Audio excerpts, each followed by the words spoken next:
right, I'll call to order the notice of a special meeting and agenda for the town council of Corte Madera. This is a strategic planning workshop follow-up Tuesday, February 21st, 2023, starting at 5 p.m. Council member Casisa. Here. Council member Avazio is currently absent. Council member Thomas. Present. Vice Mayor Beckman. Here. Mayor Lee. Here. I'll defer the pledge to the general meeting. So we'll move to item number 2, which is the discussion of 2023 council priorities or categories and work plan. Adam. Okay. Good evening, Mayor Lee, council members. So tonight we are going to continue our strategic planning workshop that we started on January 27th. We've obviously had a lot to say and talk about at that meeting, which was great. And it's very good discussion. Tonight we have limited time, but I think we have a way of getting through this in a very structured way. So what I'd like to do is, this is really the second part of the agenda that we had on the 27th. We're going to talk really about priorities, council priorities. So it's really a chance for all of you to listen to each other and have a conversation about sort of the first half of the meeting is going to be big picture, overall work program areas is the way I like to think about it. We've done this in 2022, 2021, I think even going back to 2020.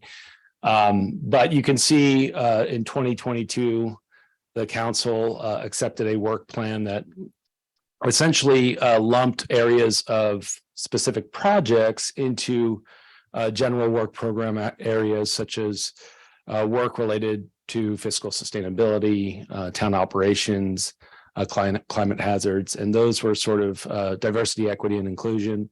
Those help to, I think, guide council's work, but also staff's work as well, and especially the town manager as I look to allocate time and energy and resources as may be needed during the course of the year. This is a helpful exercise for that. One way to think about this exercise is really to I think about the category 1. All of the work on these boards are important, obviously, for government operations, the services we provide our community. But category 1 is trying to identify the relative importance of each of these categories. And I think that's key to understand. If you have any questions about this, let me know, but I really want to turn it over to you all to sort of talk through and start a discussion about the council priorities for 2023 within the context of those work program areas that are really most important. Category 1, category 2 still important, but sort of the next category below that, and then category 3 really, which includes maybe those which aren't sort of the work program areas that are the highest or the second highest priority. So with that, I really want to turn this over, unless there's any questions, to council members.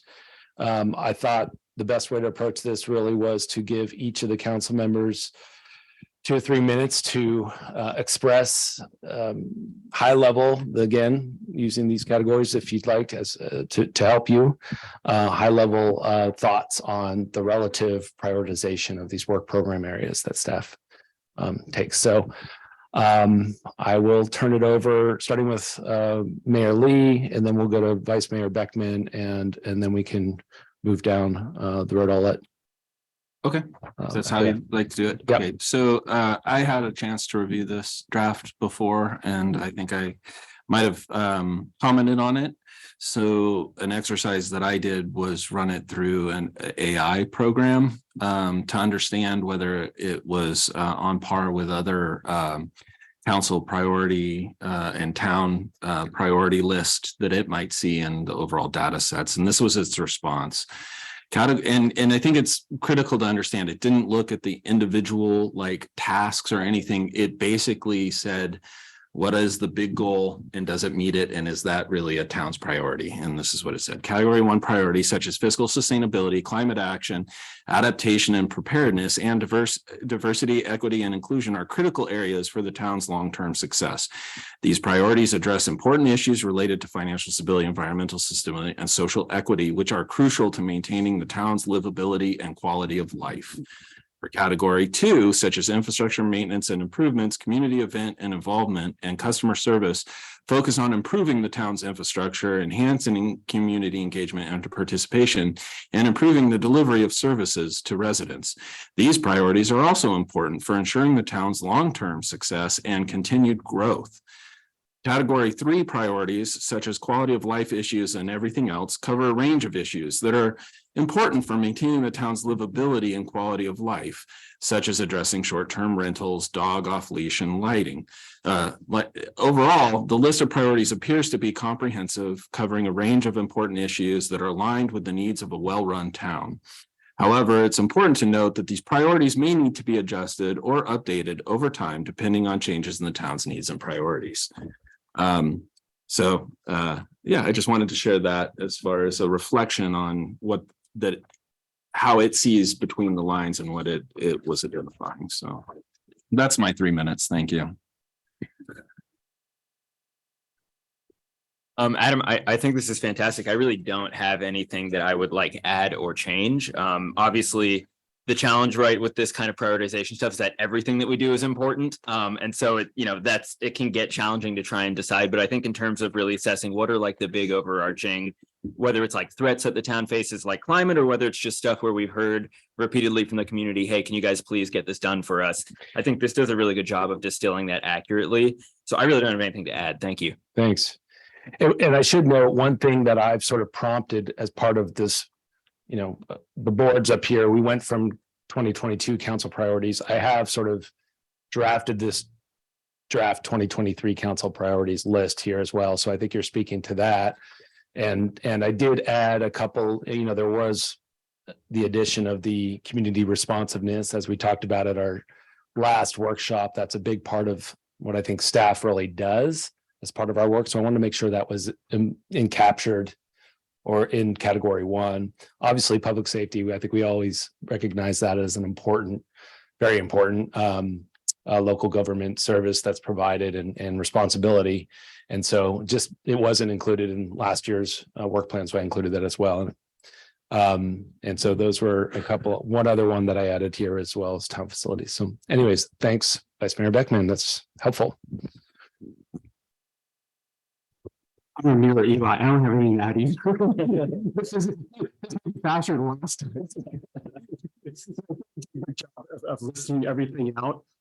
The only thing a couple of notes. One is just the assumption. I know what on the handouts they're numbered, but things aren't necessarily numbered because they're all in I just want to clarify it. They're all category 1 items.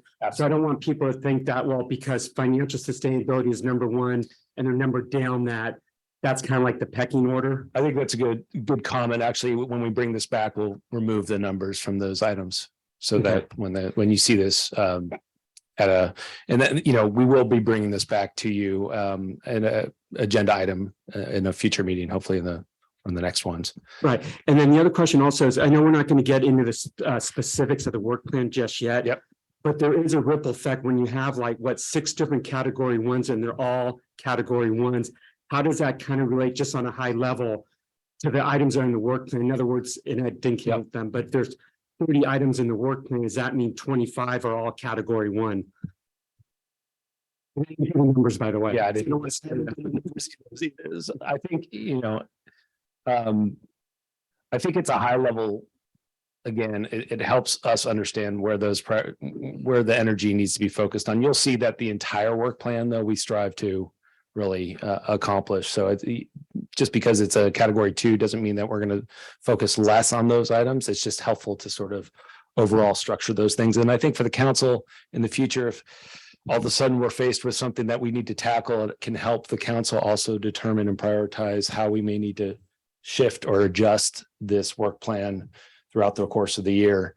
And maybe at that point, a category 2 or 3 item sort of says, all right, we got to focus on this over here. So But thank you. Yeah, I Okay. understand that. And of course, we didn't include public safety work plan in our 2023 work plan. Obviously, that's done through the fire council and the police council as well. But important to recognize here. So No, thanks. Yeah, that's all I have.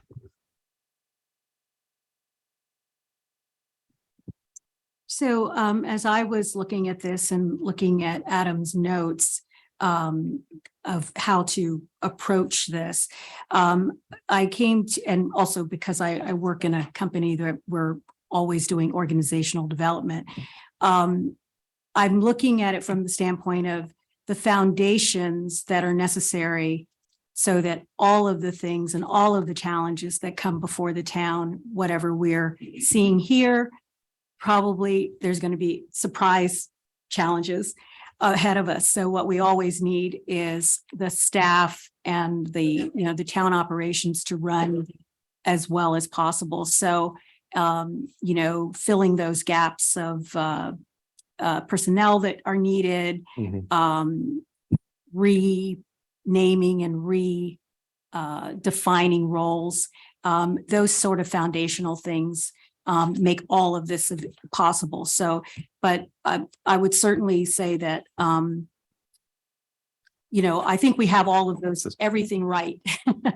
We have everything right as far as our priorities as what we think we need to get done.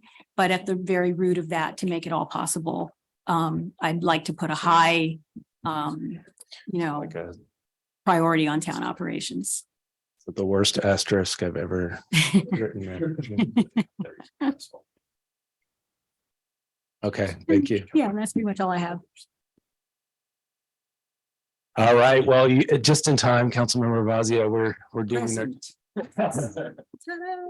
Sorry, I thought we changed I- it from, Sorry. so about I know what my request is. Are you? Hi, Rose. Yeah, we're doing 2 to 3 minutes on On priorities. priorities, these categories of overall work plan categories, right? Okay. So I agree with the work plan. I think that it is well laid out. I know that it is based on several years of progress in different areas. And the reason why we're doing some of the fun things is that we're getting the big things done, the sewers and the roads and all the critical public safety is all taken care of. I think our fiscal sustainability is sound. That should always be category 1, I think. So I basically agree with where you are, and I would love to just throw in a couple of things that I hope is sort of an underlying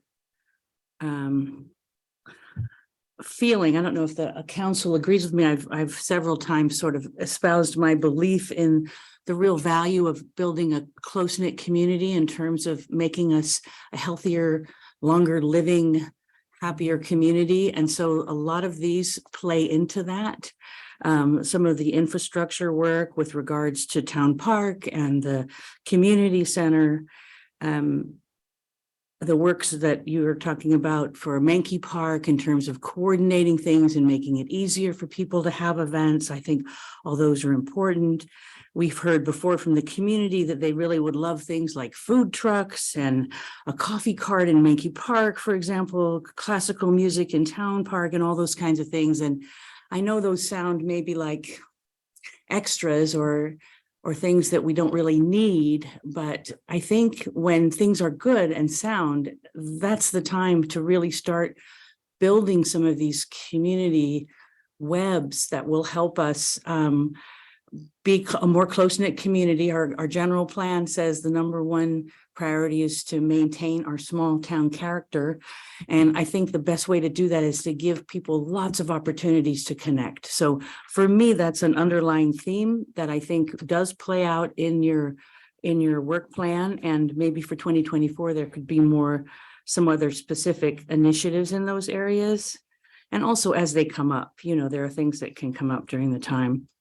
And the other area, I think you've got it in here, economic development. So land use and development, we should continue to really shine in that area. Corte Madera thanks to Adam and his team, have shown that public and private interests can come together and create projects that are better than what we could have done on our own, using, example, pro bono architectural help, or other ways that the community businesses like Cafe Verde has stepped up and said, I'll start a community cafe. And I think more of those public-private partnerships should be nurtured and developed. I think your design guidelines, which won awards, we should continue to bring that kind of thinking to development to make sure that the community gets what it wants out of development. On the subject of housing, we're going to be a popular place now that we've done such a good job preparing for housing. But I really hope we can get the community involved in conversations about the specific type of housing, how to create organically affordable housing by making smaller units. So many of the the housing that goes up in Marin is a 3-bedroom, 2-bath meant for families, and those are great. But if you look at the younger people and the older people, they need studios and 1-bedrooms. And so that kind of thinking that we can involve the community in, I think would be a really smart thing to do. And then just one other area that we've talked about is how some of the specific community spaces like Mankey Park, like Town Park Plaza, maybe even the area by Nugget Market, that we could look at those in terms of how do we create a greater community gathering space. A more, you look at Europe, the plazas are everywhere and people gather there. And I would love to see us do a little more work in that area. So this is just kind of Pat's wish list, but I can only do it because I've reviewed what you're doing with the work plan, and I think it's great. There's only a couple of things that I would leave off. I don't think the community survey needs to happen necessarily this year. To the actual specifics of the 2023 Thank you. I'm work sorry, plan I with the was- next half, but no, this is a good opportunity to share, I think, broad ideas of and sort of areas of interest. So excuse me.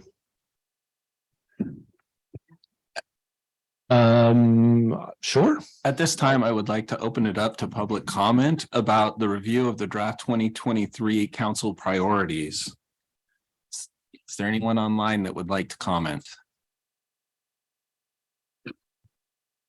We do not have any hands up from the audience online, and we didn't receive emailed public comment for this part of the meeting. Is there anyone in the public in here that would like to speak? I think it's great. Okay, well, there we go. We think it's great. So there we go. So then I'll open it back up to the part 2 of the I discussion. want to go on to part 2. Okay. Unless I think we had our time to speak to this.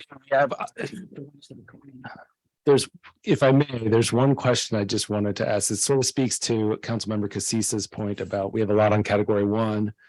Category 2, I did want to bring up, and since we spend a lot of time talking about it and focused on it, is infrastructure maintenance and improvements. And if you're feeling that is in the right location here as a category 2 instead of a category 1, which again, it's if it's fine as is, we can move on. And I think again, it's still it's not like we're not going to be doing that work, but just get your thoughts on that. That would be helpful. Do we want to go the same round robin? Yeah, you could do quickly and your thoughts on that. So the reason that I think it falls under category 2 in my understanding of town stat is that especially for maintenance and improvement, that if there's severe deficiencies, so like last year, it was determined that one piece of improvement needed to be elevated, right? Which was the park restroom. And then that was pulled out and that's moving along, right? But overall, just the job of all staff and the interest of what the town should be providing for its residents is always maintenance and improvement, right? But then I also feel like we have the opportunity in Corte Madera, and we're constantly looking for, as a priority of like making it better and more beautiful on these large infrastructural projects. And so that's why the impetus would be like, we always make it category 1 because, we want to make it an important place, right? And so the question is if you need more staff this year to deal with things like the overpass or a lot of different things with the infrastructure related to the master plan of the parks and many of these smaller projects that I heard that are rolled up into that, then we should move it to category 1 for this year, because it will require more staffing and more interaction with the residents and everything else to accomplish those goals. If not, and it's just standard operation of the town, normal infrastructure tied to town facilities, like those kind of things, Yeah. that's fine. But like, Okay. I think that's I my 2 cents in 3 minutes. So there we go. No, I appreciate that. And I'm not trying to necessarily elicit, don't have to say comments, but if you have thoughts on this, I think would be helpful. And I did break the category 2. This was really more intended to be sort of like the actual work, it's RJ's bailiwick there of just all the infrastructure that we do on a daily basis, obviously maintaining it. We have a ton of work doing roads, sewer infrastructure, you name it, or it's constantly going. And then there's this town facilities one, which is more related to park master planning. Obviously the town hall project's a big amenity this year as well. So in any case, go ahead. Sorry.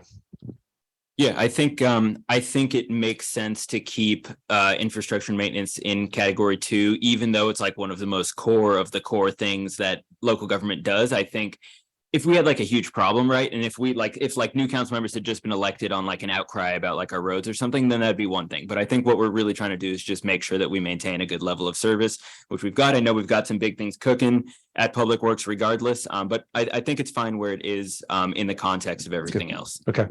Appreciate that.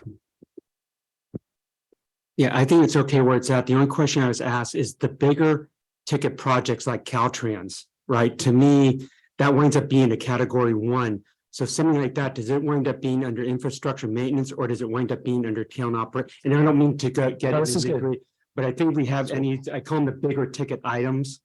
Yeah, to me, they don't really belong as infrastructure maintenance and improvements. And again, because of the importance of them and the high level of them, can we shift those over and maybe like a subcategory of town operation? And again, once we get into specific projects, the way I'd like to handle that would be on the actual draft 2023 work plan.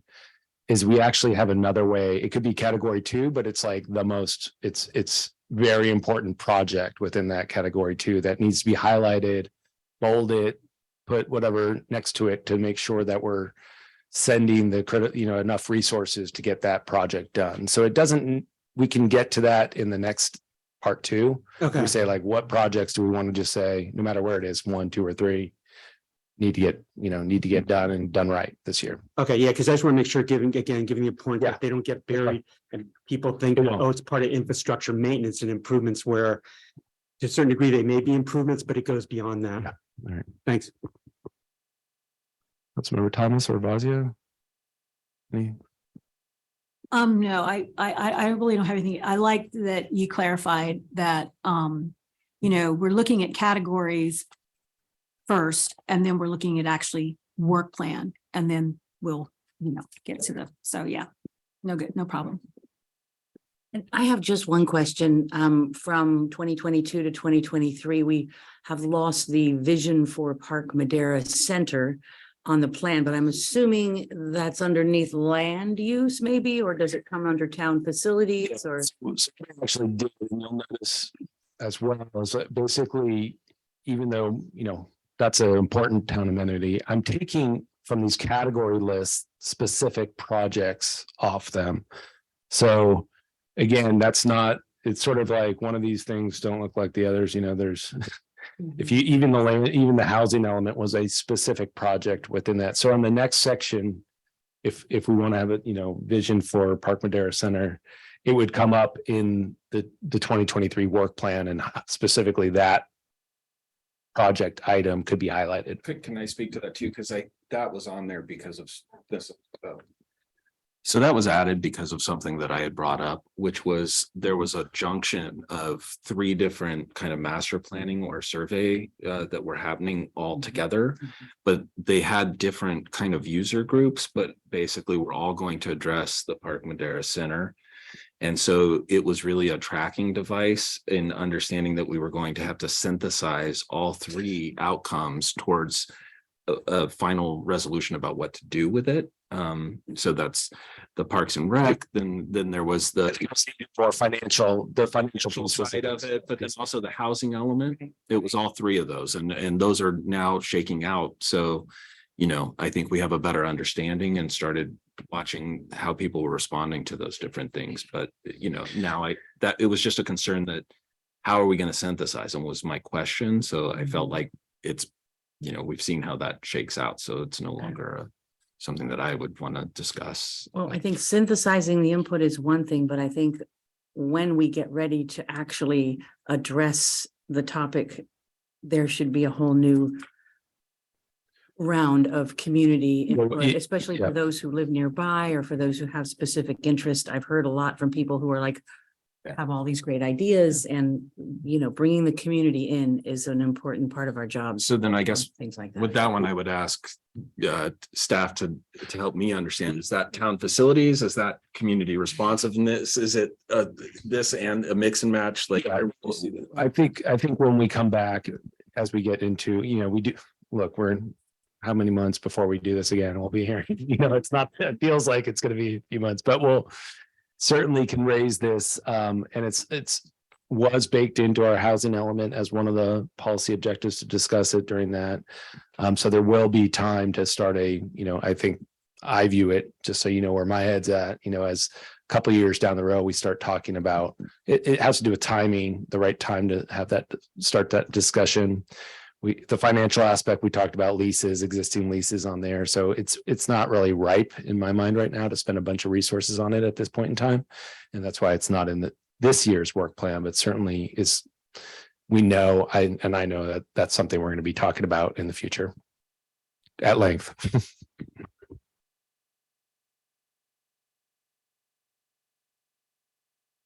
And then Can we automatically then, when something like that happens, can we just bounce it forward into the 2024 bucket? So it's there when the council comes around next year and reviews. sorry to consider. Yeah, I mean, The 2024 is like everything we're not going to do this year, but it was important a couple of years ago. So let's just keep it at least moving forward so we don't, I mean, we're not going to lose it. No, we're not. But Yes. there are things that could get sort of left behind if Yeah. we don't have a way of bringing them forward. Absolutely. Okay, thank you. So should we move on to I think the second part of this meeting, which we're doing good on time. So is to dive in a little deeper into the draft 2023 staff work plan, which was a document I think you've seen. Yeah, it's the same document that you've had at the January 27th meeting. So there's been no adjustments to it now. So I think I think we started the conversation, heard some good, very initial comments on this draft work plan. I've heard some this evening as well. But I think the idea would be to, if there were any particular projects that really wanted to be highlighted, and again, looking for consensus here, that there would be, we could do so. We could certainly highlight it. If Tamalpais Overcrossing obviously is one that we know is coming down the road, but if there are others, then this is an opportunity to sort of highlight those and overall comments on the work plan. I think there was one other thing I wanted to, labeling it high priority. And this would be the time, such as we did last year, where you sort of pull out and you say, hey, you know, the park restroom or whatever it is really important this year. So with that, I think going through the same round robin here, starting with Mayor Lee, if you want to, I don't know if ChatGPT has any thoughts on this one. But... No, I didn't share this detailed ultimately. I don't know that it's wise enough to speak to our actual running of the town. No, and if it does, good. But so one of the ones that I starred was under the town operations Number 4, the complete reorganization of planning and building department and the community development director. I feel like that's a important step and will help you in all categories. So moving that forward so that we can get another contributor to basically take the pressure off some of the other staff and work and integrate this bigger picture. I think that should be moved up.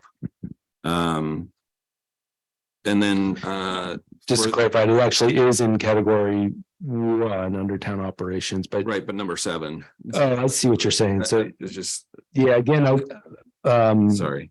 happy to remove the numbers if that's Yeah. a general comment too. I don't think the intent was to But hierarchy so within them. Okay, just a priority, whatever chunk of gotcha. relation. Well, we can highlight it and Yeah. just bold it and highlight it. Yeah.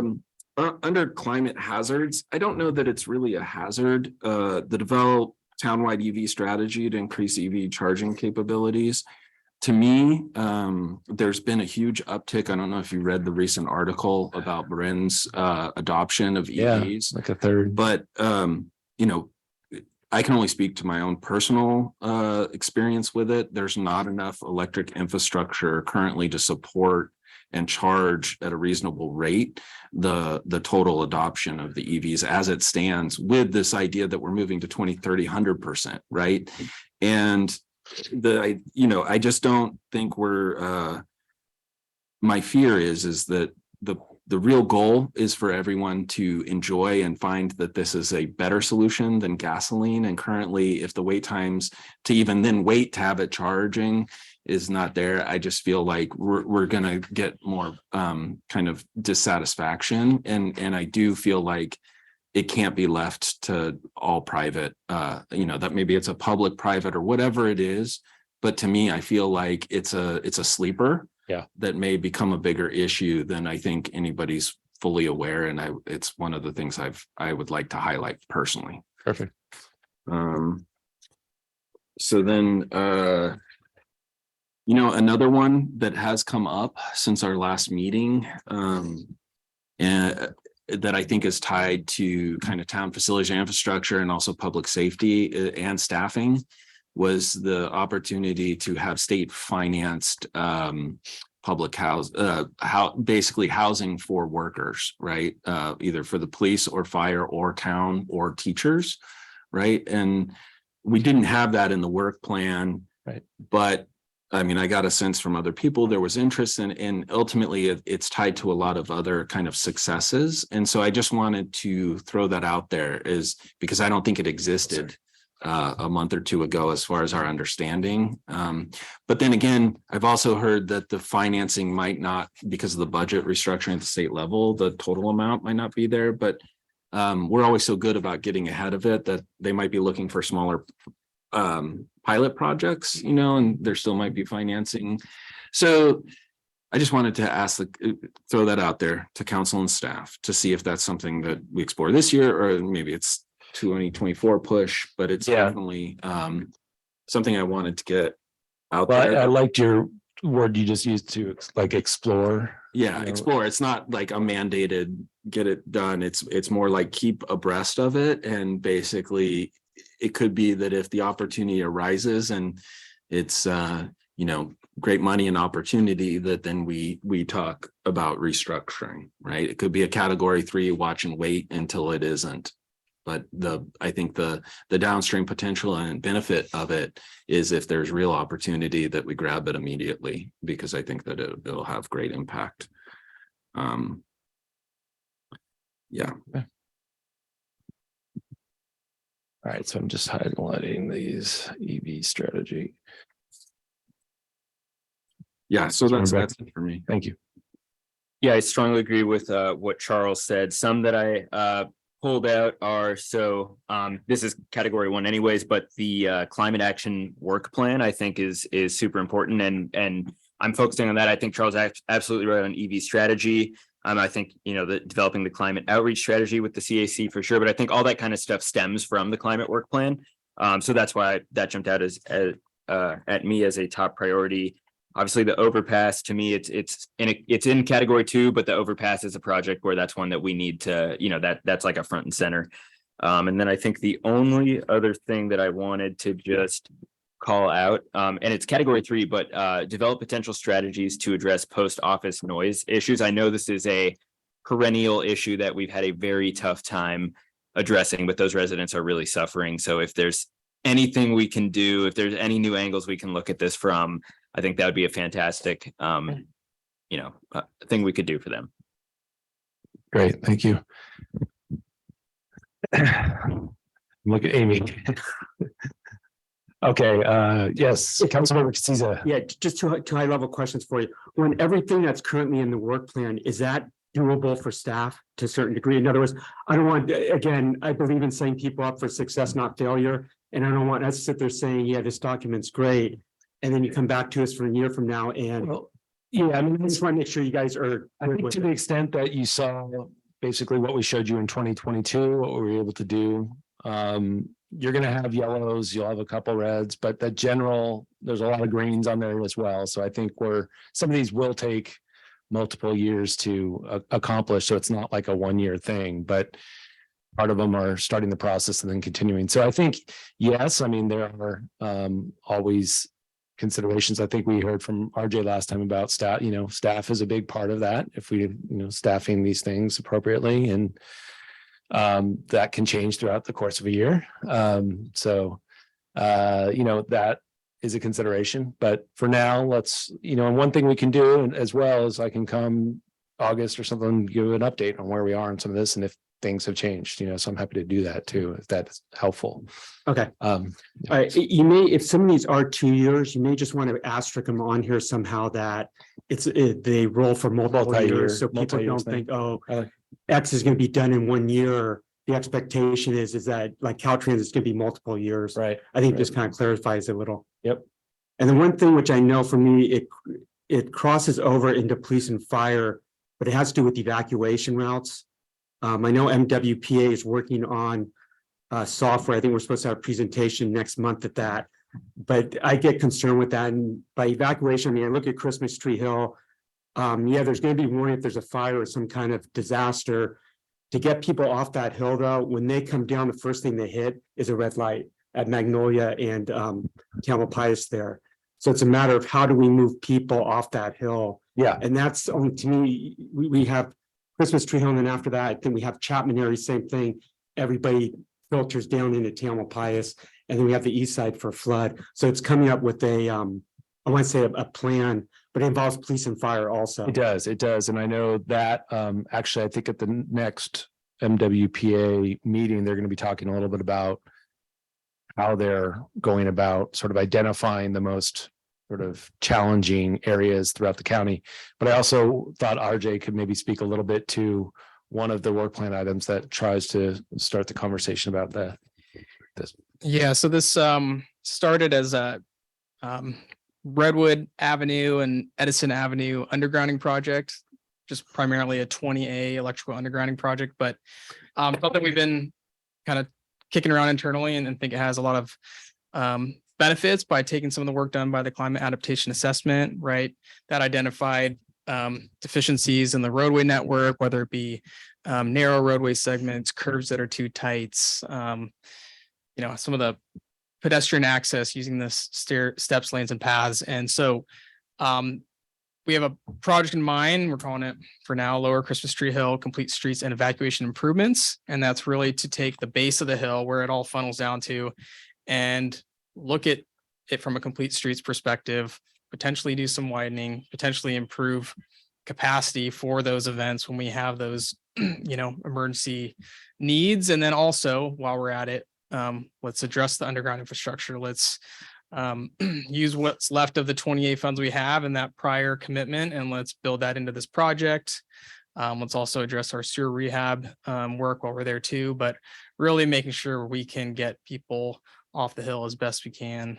So that's going to be something that we hope to put out to RFP here pretty soon and get some design and development and public outreach going. Is that incorporated in that plan? Because again, I look at simplistically, which is does that would include like controlling the stoplight there so traffic moves, and again, I know it's all integrated, especially along Magnolia, when you start hitting Larkspur by Marine Primary, it's all integrated, but I just want to make sure from our perspective, our residents are somewhat protected if they have to evacuate and they're not stopping there and there's some kind of a plan in place. Yeah, so we would obviously coordinate with, police and fire. I know what I've seen a lot of times is when they have those events, they are there actually flagging people through. And so I suspect that's, one of the options they'll lean on, but we'll confirm and see if there's something we can do to technology, from a technology standpoint, maybe to improve the infrastructure as well, the signal. Okay, yeah, if we, again, I know MWPA is coming out with that software that can be integrated on there also. Brad, can I ask one question to help this discussion? My understanding from TAM is at a county level, they are doing an assessment at the sheriff and having an online resource that establishes evacuation routes throughout the county and all municipalities.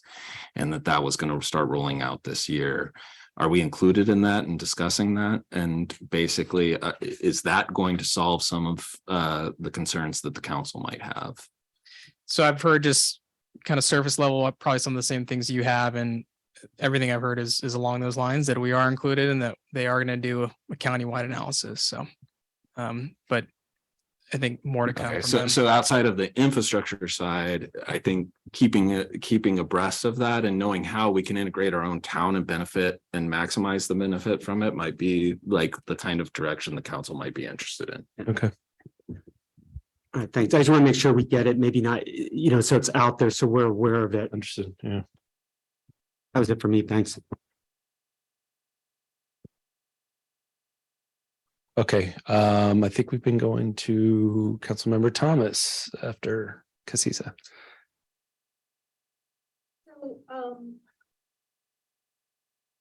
Deep and everything. So, yeah, I think that everyone is making really good points, and I'm sure we have to whittle it down even from there. So I'll just add more. Under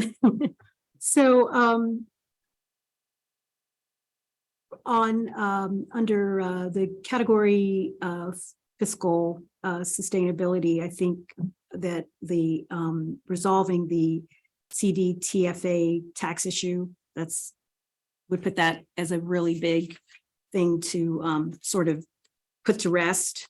You have to know where we are on that. Under your diversity, equity, and inclusion, access to opportunities and access to just exposure, to different things that may not be part of your culture are really helpful and important. And so I think to continue to develop and promote the town scholarship program through rec programs, I think that's a priority. And I think also, as we have more affordable housing, I think to make our town even more attractive to people who, may not have lived here before, for them to know that not only is there housing here, but there are also activities and programs and things that you can do. And so I think it would be good to invest in that, invest in making those things possible. And then, developing an ordinance for short-term rentals. I have some neighbors who have approached me because it's part of their retirement plan. They're thinking of ways they can retire. And so I think they need to know wherever we're going with it. They need to know. Yeah, and I hopefully, if we finish this with the last 15 minutes, maybe we can have that discussion real quick. And also making a decision on parklets. I think that's Yes. ASAP. Yes. Okay, I think that's it. That one will be that'll be before you pretty soon. Councilmember Ravazio. Okay, I'll try to go quickly. I would like to really support that we explore workforce housing and the possibility of some senior units. So, not just affordable housing, but what kind of affordable housing.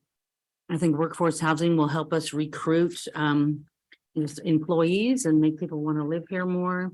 And that gets me to what is probably my number one is the whole staffing challenge. I'd love to see the town hire a headhunter to find this community development director and other key hires. I think that we should invest in that.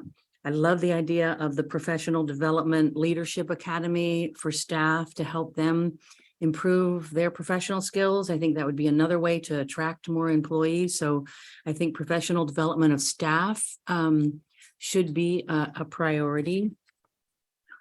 And on the DEI front, this is sort of a post sort of racial awareness initiative that's sort of sweeping through Marin right now. And my concern is that it's big right now. We've been talking about it for a couple of years and we said, okay, let's do it. But what are we actually doing? So I would just like to know that the DEI values are real. I noticed on a couple of the work plan things you said, and make it DEI compliant or give DEI consideration. I think consideration to DEI values should be on basically everything we do. How does it fit? Are we, what are we doing to promote it? Is this one of those ideas that really does hit some of those hot button issues?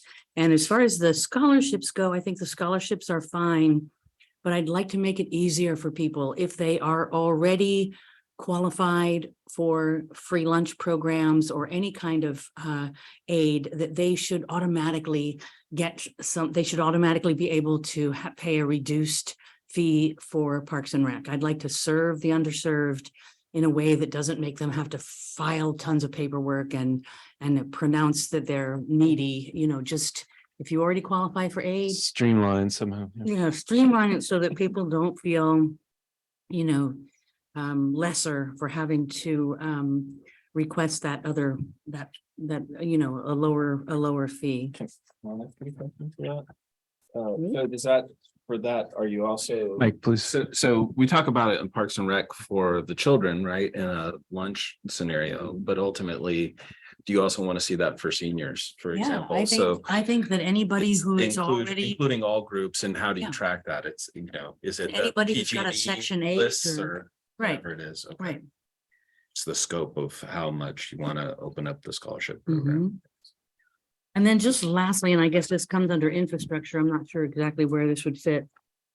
I know there's sort of a not a cohesive plan for like all of the landscaping maintenance that there is and who's responsible for that. The median strips with the beautiful flowers that were planted, it looks like a lot of those kind of died because maybe during the drought we weren't able to water them.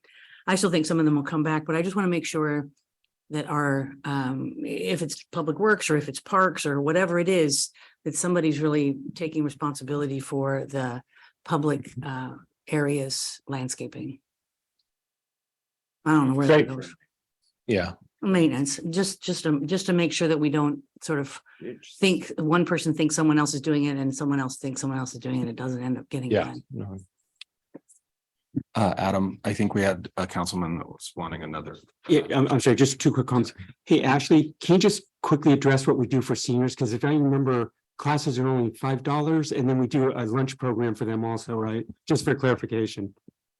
Right now, I can't remember how many senior programs we have. We have over 10 programs. I think it's more closer to 14 on a monthly basis. And right now the most cost is $5 to participate and many of them are free. Great. And so, but outside of their availability, I think part of it was, are there resources that identify them in the community outside of them coming to the Parks and Rec that like reach out, like lists of that we basically advertise that availability or just make it automatically available to certain groups? I think that's more to the point of what Pat was asking. Well, I think related to the scholarship program is advertised through the chamber. It's given to the school district. And I know that we've also invited member or residents at Home Key to come and utilize the facilities as well in programming.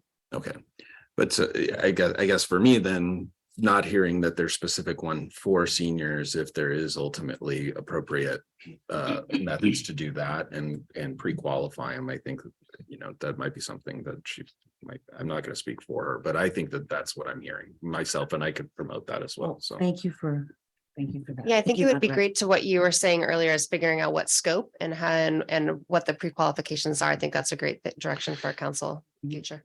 Is there, just out of curiosity, where does this live? Do we have anything in our current draft that speaks to scholarship programs? Or Yes. We do in the scholarship program. It's Sorry, I also, can't- it's the PR4, so it's under the diversity, equity, inclusion. It's the fourth priority, continue to develop and promote town scholarship programs for rec programming and events. Okay, so does that, So it with does the develop- additional guidance, does that cover? The developing is not like, what is the total scope of the development, and that, you know, Okay. maybe we can I hear an interest in wanting to open it up to an even broader group and pre-qualify to lessen Yep. the adoption of it. Can I It- clarify it- one thing? So, is the only qualification for the $5 for seniors is just that they're seniors? Mhm. Yeah, so they don't have to be they just have to be old enough. Okay. So they- Driver's license, I don't know. Yeah, right. Or something. Bring your passport. And I'm sorry, we have a question, for him. If this is just on a high level. We have SD2 in this work Yes. program. I can't remember the last time we did this. Did we kind of create a separate work program, even though I know we're all intertwined? And I'm just bringing it up because we do have a separate board for SD2. We did, we actually, so if you look at the agenda, we actually included in the agenda Okay. that this was also an SD2 board meeting so that we could include it all as one, and that we don't need to do this again for the sanitary district board. All right, thanks. So then to that point, we're currently doing a evaluation. So do you anticipate that that might need to be elevated to have a larger work this year or next? To RJ, I'm just, Referring to the master plan. That's, yeah, yeah. well, that's the stormwater, right? But is that, as far as sewer, is there also a sewer? Yeah, master so we're plan or- actually also midstream on a sewer master plan, so and slightly ahead, so you'll start here will be in front of you with potential draft CIP list, a draft sewer master plan, and a discussion about future rates. This is 2023. I just had So- one other, if I could add on, and just to make sure that it's somewhere in the evacuation routes. I've heard a lot about the state of our walking Mhm. excavation, the trails and the stairs. And I know it's complicated, that there's weird ownership overlays and who's responsible. So just as long as we keep the steps and the trails. Absolutely. Getting down the hill. Again, RJ's already, I think works. I know already he's, been I done know on- he's on it, but I just wanted to make sure it was, there. Okay. Steps, lanes, paths. All right, well, this is great. I think it would be good. I mean, I'm not gonna lose any of these. I think this is all valuable feedback for staff. And so I don't know, I'm feeling like as long as all these are tied to specific draft work program projects, or however we've labeled them in there, then we can just bold or somehow bold them, underline them, what have you, and we'll do that. And when we come back, you'll see that it's sort of been highlighted as, I'll put a legend or something in there. You can, bold equals elevated importance of some sort. So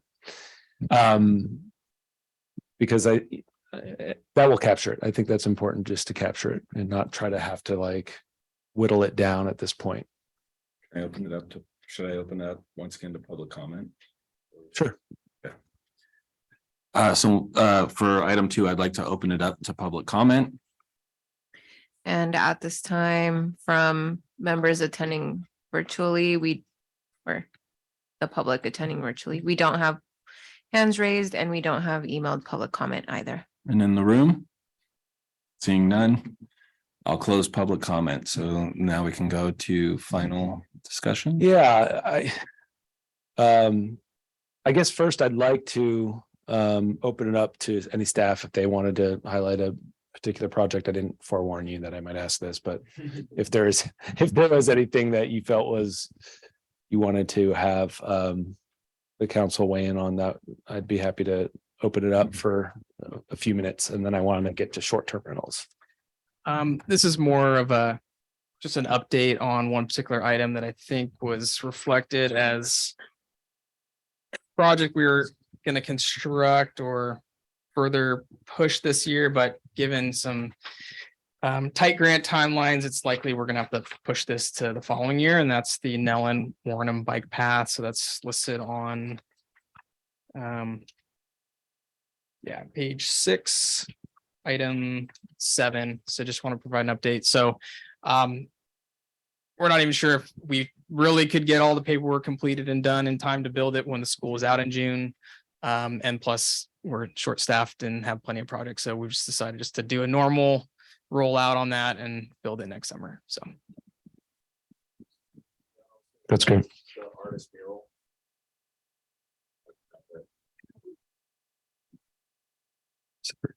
Thank you.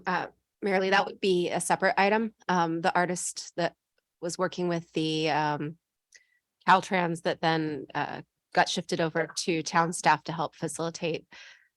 She is aware that there's a project being considered for that space, and it would just need to move forward. What we didn't want was a situation where that project and her mural were being worked on at the same time. So it would need to be completed before that project began. So it actually simplifies it. We don't have to time the schedules. Yeah. Okay, looks like we have about 15 minutes. And if we don't need it, we don't need all that time and we can eat earlier. But anyways, short-term rentals, this is actually a process. Well, it was a topic that has come up, I think, at the last 2 strategic planning workshops with the town council. We didn't get to it the first year it came up.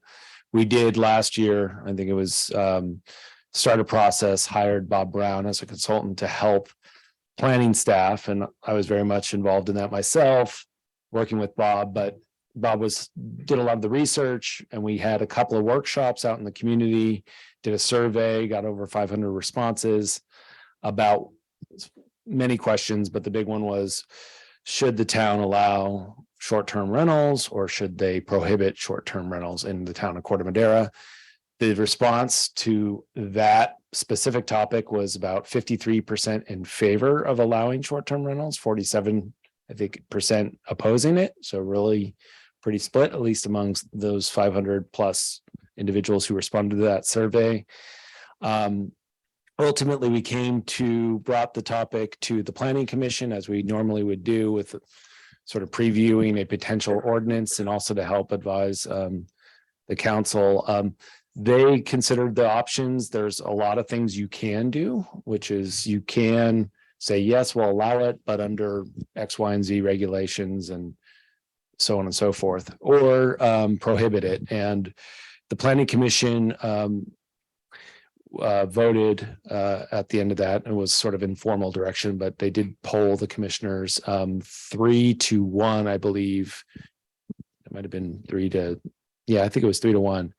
To prohibit short-term rentals after hearing all the different issues. There isn't a huge market for short-term rentals in Corte Madera. It's not like some of our other neighboring communities, even Mill Valley, but certainly not like Tiburon and Sausalito, which tend to draw a lot of tourists. And so I think it was a sort of the next step in that process was really going to bring to the council, what do we do? Do we develop an ordinance and start to think about either just an ordinance? A very simple way to do it would be to take the recommendations of the Planning Commission and develop an ordinance that says, they're not allowed in Corte Madera, or we allow them, but we set up a whole, sort of like Mill Valley, there's a program you could develop. You could develop a set of regulations, set up a registry, fees, et cetera, that are intended to allow you to sort of a program intended to allow you to allow them, but under certain conditions, and then enforce them. Either way, it's actually not expensive. There's an enforcement group that sort of helps, a consultancy that helps you sort of track what's going on in town. And either way, if we prohibit them or if we allow them, you could actually hire this group for under $10,000 a year. I think it's somewhere around 8,000 to track and help staff ultimately identify them. But ultimately it is, I think we've seen this play out in other communities. It is a challenge. It can become a sort of a laborious effort to enforce these short-term rentals. So that's the context. The other, we came to this sort of in 2016 when Airbnbs and whatnot were taken off. And sort of at the time, the council said, let's just wait and see. Let's, is this really a big issue in town? Do we want to grapple with it? That was determined we should start to look into it about 2 years ago. We started last year. So here we are. It would be great to get sort of a sense of direction. How much time and energy do we want to spend on this year? And so with that, I guess as we've done with some others, some if there is a consensus, that would be helpful in terms of actually how to move forward on this particular issue. And if I go first again? Okay, so I want to use the word agnostic on this issue. Like, I'm also split. I've heard both sides and I think they're both right. So I'm not going to basically tell you yes or no until I hear the rest of council, but then I think I can decide which way I want to go.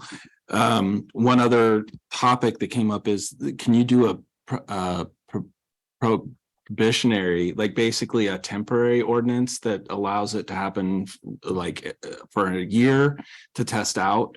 And if basically it identifies as too many issues, that we then pull it, or is it the goal is just to finalize it and without any kind of adjustment? Because I think that, one, I could easily say, sure, why not? Like, what's the harm? The other one is like, if we don't get it right, it's going to be one of these category 3 ongoing sound nuisances or something that I'm going to regret down the road. So that's where I'm at on that. But then also, I think it's incredibly important for certain people and certain landowners to be able to have access to extra capital.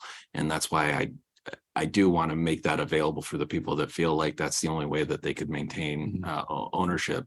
And also, I think it opens up this idea of extra, it would probably spur more ADUs and other types of housing, not less. But the only other thing I have to say on that is we're 80% plus home ownership in the community, and those other communities that have more short-term for-profit rentals hurt very much during COVID and other, basically if that, they became ghost towns. And I think we're a small town community, that's something we prioritize.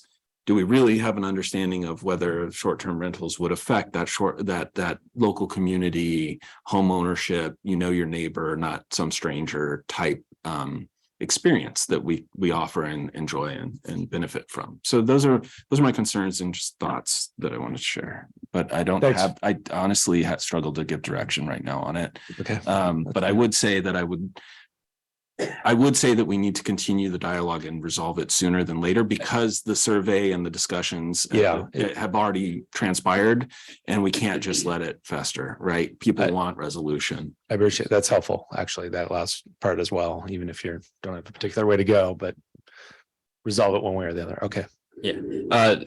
This is not something that really feels like a priority at all to me. My kind of sense is if it's not broke, don't fix it. And if people have a different sense, please let me know. But my sense is that we're not having a problem with short-term rentals right now. I totally get how they can be really problematic for a community. If you're seeing nuisance, party houses, or if you're seeing neighborhoods get hollowed out because people are like buying up houses and just renting them out and nobody lives there, that's a huge problem. And I think if we were to see that, then I would definitely want to act.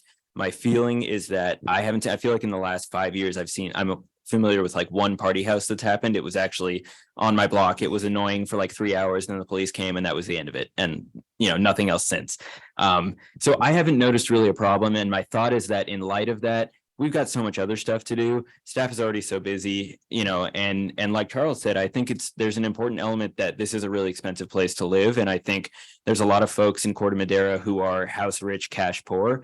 And need the ability to rent out their house from time to time to help fund whatever they need or want to do.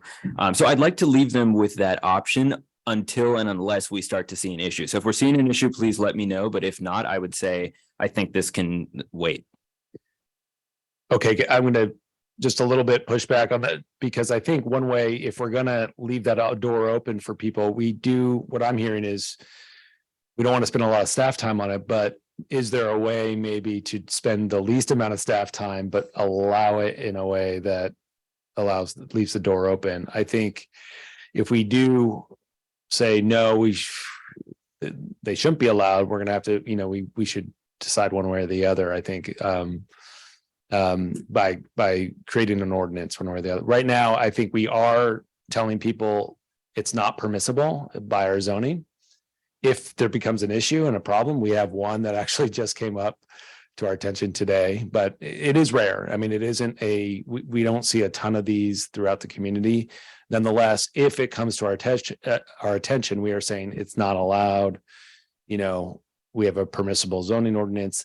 We are not advertising that out there in the community as such and blasting this over the airwaves. But, I do think, to Mayor Lee's point, we do need to provide, I think it would be helpful for staff to provide some clarity one way or the other, which way we're going. But I also find it, your comments about not spending an inordinate amount of time trying to create an ordinance and taking up all staff time to come up with the regulations is helpful as well. So 3 words, Yeah. like the option is tax and track or not allow, right? But basically to not address, is that even, that's not really. I had thought that was the status quo, but it sounds like that's not. Well, it is. I mean, it's just that we're not, again, we're being very reactionary.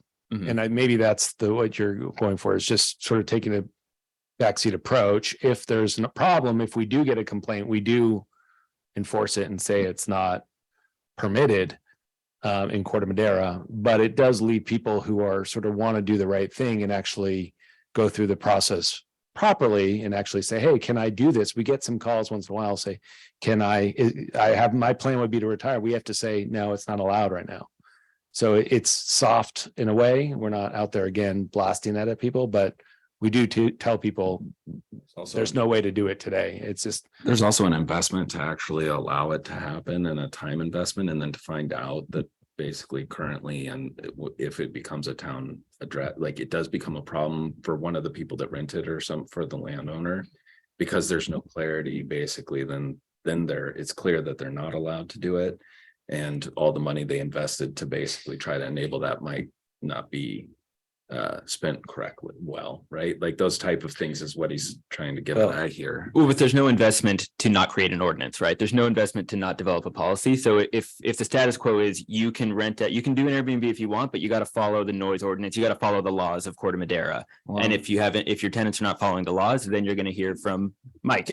No, but he so said, we could do that. I mean, that would be on the side of creating an ordinance to allow it, but having really limited sort of make it very easy, not go crazy with it. Sure, and I don't want to belabor the point, but Yeah. I don't think I understand why we would need to create an ordinance to allow something that may already be allowed.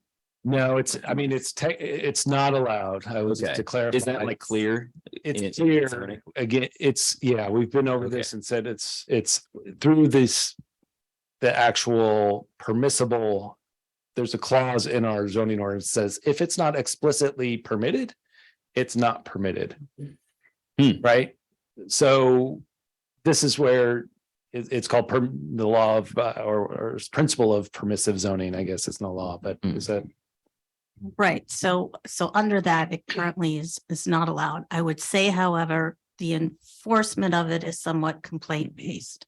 Oh, yeah, absolutely. But again, if somebody specifically asks the planning department, are short-term rentals allowed by your zoning ordinance? We're saying it's actually not right now. Okay, so I didn't realize that, that's a shame, but. Yeah, and I think actually, most zoning ordinances never allowed this, so this is why we sort of just been like, do we want to, what do we want to do with this? Yeah, I mean, I'd want to know what the cost is to developing a framework that does allow it. Yeah, let's go over, let's just go the same order. Yeah, let's go to. I was almost going to agree with Eli. If it's not a problem, then if not broke, don't fix it. But after the discussion, no offense, I won't go that way. Between the two, I would go with direction because I think it is a source of income for people in this town. I think that helps them. I would go the direction of setting up some type of program, but I would make it so it's not bureaucratic, it's not fee driven. So if people aren't jumping through 500 hoops to get there and the fees aren't absorbent where, they can't afford it, I'd make it as simple as we can. And I don't know if we want, it sounds like it'd be in this year's work plan, but we may want to wait until we get a new community development officer. Okay, fair enough. Good. Director, because so two things, it gets you off the hook. But the other thing also is that person may bring something to the table from where they came from or their past experience that would help us. But whatever we do, I would keep it as simple as possible. And even that includes, reduce staff time, cost, all that stuff. Okay. Councilmember Thomas, any? You had raised this one, actually. Yeah, so I was at one of the planning commission meetings where they addressed this, and the items that they brought up and their concerns were more complicated. And but my own position, since I use Airbnbs a lot, is that they are not all the same. And one of the concerns that the planning commission had was, would it remove rentals from the market? So they were looking at it in a number of different ways. Does the homeowner have to be present when they're there? And it's kind of interesting because I've had experiences where I've been in Airbnbs where the homeowner was there and they were really noisy. So they were the ones making the noise, not me. But they were also concerned. The other thing about Airbnbs is they're not all equal. Some are places where you could actually live there, and some you couldn't live there because they don't have a kitchen. So there are a lot of different ways to look at it, but I would say if I were going to vote this minute, that I would want to have regulation to allow it and limit the number of days a year, those sorts of things that, Yeah.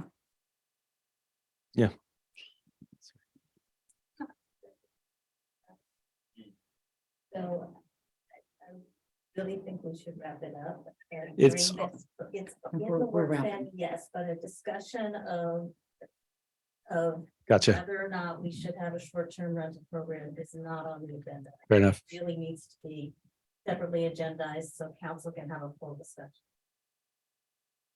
Sounds good. Does that mean everyone gets to talk except me? I think what I heard was that you can say whether that's a priority and where we see that as staff Very good, yeah. developing that good. ordinance, not the development of the ordinance itself is really what I Very- heard. That's good. okay. So I'm pretty much in agreement. I think everyone kind of came to a consensus that Oh. we don't need to overreach and completely ban them because they do have value, but we need to make sure they're not creating a problem for our community. Recently in West Marin, there was a all-day public hearing. It went for like 9 or 10 hours on the subject of short-term housing. And they're so concerned because they're losing their Yeah. community. Like you said, their communities are getting hollowed out because there's so many rentals. Right now, I just looked it up. There's 22 houses available in Corte Madera for rent. Yeah. Short term. So I think we should do something, but I don't think it should be a burden on staff. Maybe looking at other communities and what they've done and picking up. Yeah, we've done a lot of research. research. I mean, we've So done a you've ton already of done stuff. research. We've done a lot. Oh, yeah. well, then it's We not got- that much work. Anyways, we're gonna One wrap more up. thing with that is just the tax implications. Understood. Because we do have hotels. I would just. There's a lot- anything moving forward. We've is- thought about a lot of these considerations. And so anyways, I appreciate you indulging me in that. And thank you as well, Amy. And with that, I think we'll wrap up at 6:14, take a short break and be back for the regular town council meeting. So thanks very much.